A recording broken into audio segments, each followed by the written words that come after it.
Well, hello. Welcome back to the garage.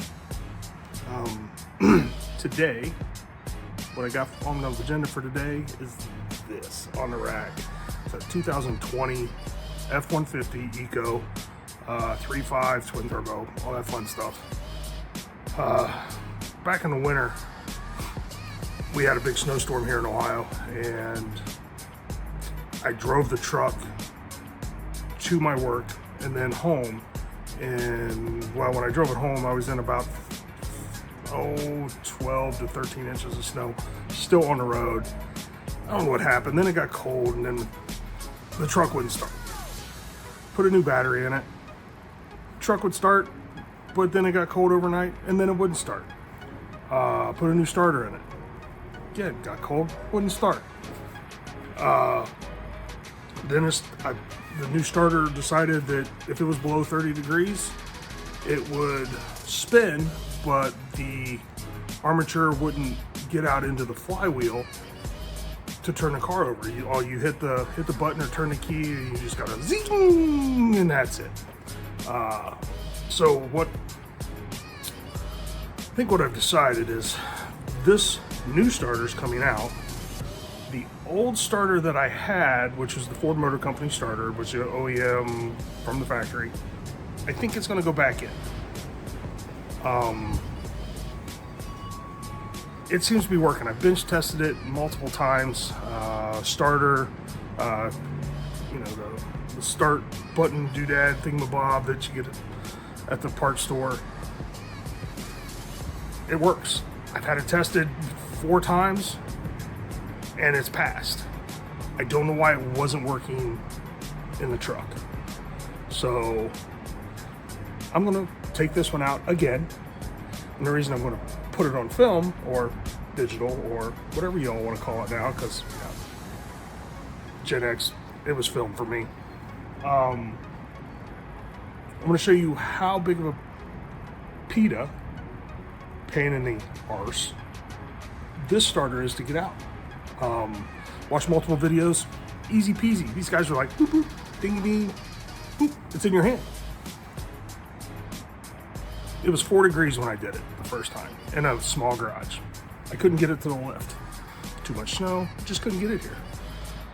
So now we're going to show you how I took it out on my back, on the floor in my front garage. So let's get all set up, and we'll just get right after this. Appreciate y'all being here. Thank you.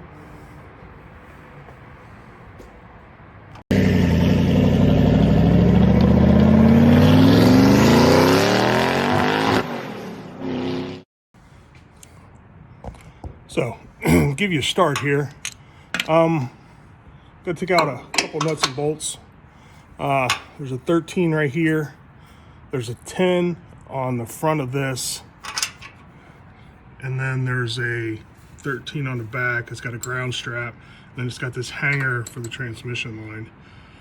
Once you get these out, the starter will be loose, and that takes about 20 minutes, 15-20 minutes to get all that loose and ready to come out. And when you go to pull the starter out, I'll show you here in a few what that consists of to get that monstrosity out of there.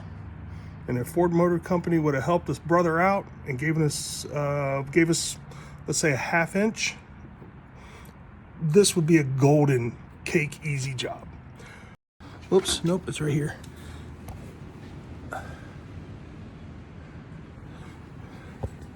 There it is. So right here is a mount for the motor mount. It welds to the frame. And if this was 1/2 inch closer to the front of the truck, this starter would come out without a single issue. But no, it doesn't. Thank you, Ford engineers. A lot of the guys are like, yeah, just twist it, goes up in there, and there's a little hole, and you twist it, and it comes right out. Negative. Couldn't figure that one out. When I get there, I'll show you what I did.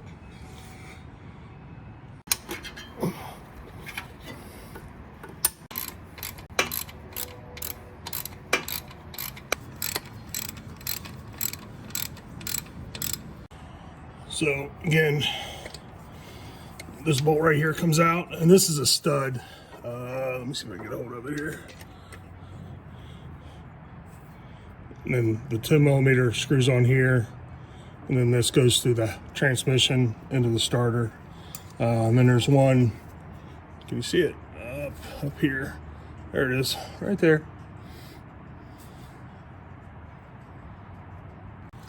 Just a reminder, because I forgot, and I'll put this at the beginning of the video too, because I forgot. Before you put the vehicle up in the air, or you start working on this starter, there's a 12-volt off the battery lead to the Bendix here. That needs to be unscrewed, or yeah, this needs to be taken off. Well, it's got power on it, and as soon as you touch any piece of metal underneath here, you get a little fireworks show. You don't want that. That'll scare the wee right out of you. Make sure when you're doing a starter that you disconnect the battery first. So I'm going to backtrack and head up there to the top of the vehicle and get that tended to. So this is where the pain in the backside comes. Again, this starter and this piece right here, this part of the motor mount and frame mount, is big in the way. Starter's loose, very loose.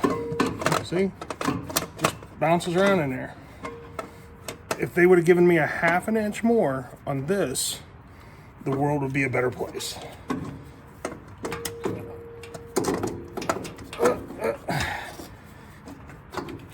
Oh my goodness, I'll be damned. I got it out without the crowbar. Well, that's a good thing. It was way easier to do that. That was way easier to do it that way than it was the first time. So, before I had to crowbar that bitch out of there. Let me flip this around here. So this is your main battery lead. This comes down out of from the battery. It's a 13mm.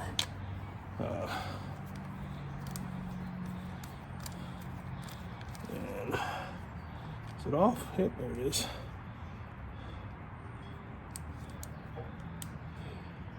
This comes off. And then this whole boot and everything comes off. There's a washer in there, don't lose it. Come on, there it is.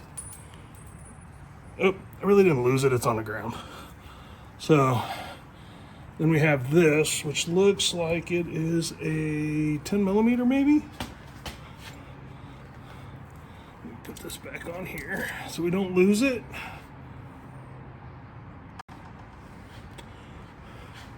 So now we'll just take this off. This doesn't have 12 volts. This terminal here doesn't have 12 volts on it until you turn the key. So, but as long as you have the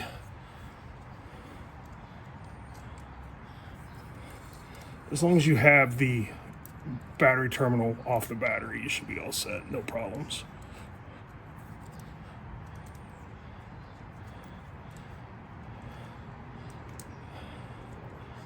All right, there we go. Come on, almost there. There it is. And then this just pulls off. Starter in hand. So now that we have everything out of the way, before I put all this back together, get in here and see if we can get these terminals cleaned up. Make sure there's a nice connection. Shine them up a little bit. Make sure there's no corrosion on them, trying to keep us from making a good connection on the terminal on the starter. So yeah, so now when we put this back together, there wouldn't be any reason why the full voltage and full amperage doesn't get through these into the starter. Just to make sure that corrosion wasn't my problem to start out with. But anyway, there's that. Now on to the next step. So we went ahead and cleaned up here, this terminal here. We took this one apart. This is the main wire that goes into this, the main feed that goes into the starter motor itself. But we cleaned up the connection here, the connection here. And the next thing to do is go ahead and put it back together and hope that it's okay. So it looks like that if you can do this job pretty much with two sizes, 10 millimeter and a 13 millimeter. Make sure it's deep well, because everything else you can do this outside from being up in there so tight and in cramped quarters, and then the other two bolts to take this off are 10 millimeter and 13. So far I've done the whole job with these two tools. Oh, my bad. And something to rough up the terminals with. So a little wire brush. So 3 tools.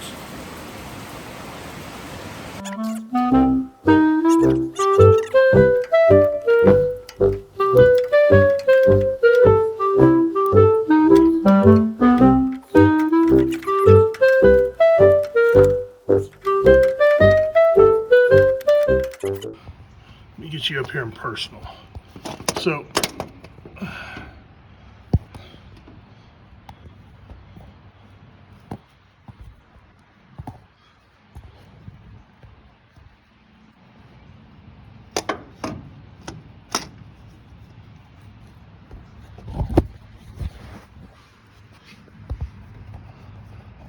see that bolt hits right there, trying to get her in. I don't know how the hell I got it out so easy. Ford, what the hell? Half inch, all we needed. All right, let's keep after it. I know she goes back up in there.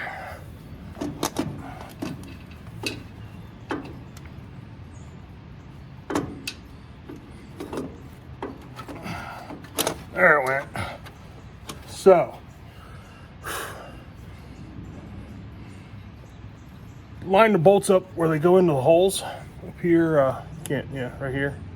Line those bolts up kind of in a row, or so when it slides in, it goes right to them. And push it that way. Push it towards the oil pan. Here. Finger. That way. That way. It's really hard to do when you're looking at a screen. And it's now in there. So yeah, so now we're at the point where we can go ahead and take this, put the vehicle down, hook up the positive battery terminal, and see if she works. Pretty confident that this starter will work. Well, I tested fine on all the parts stores starter testers. So we're gonna go back with this one. It's only got 70,000 miles on the truck, so wouldn't imagine it's being bad yet. So we're gonna go with it.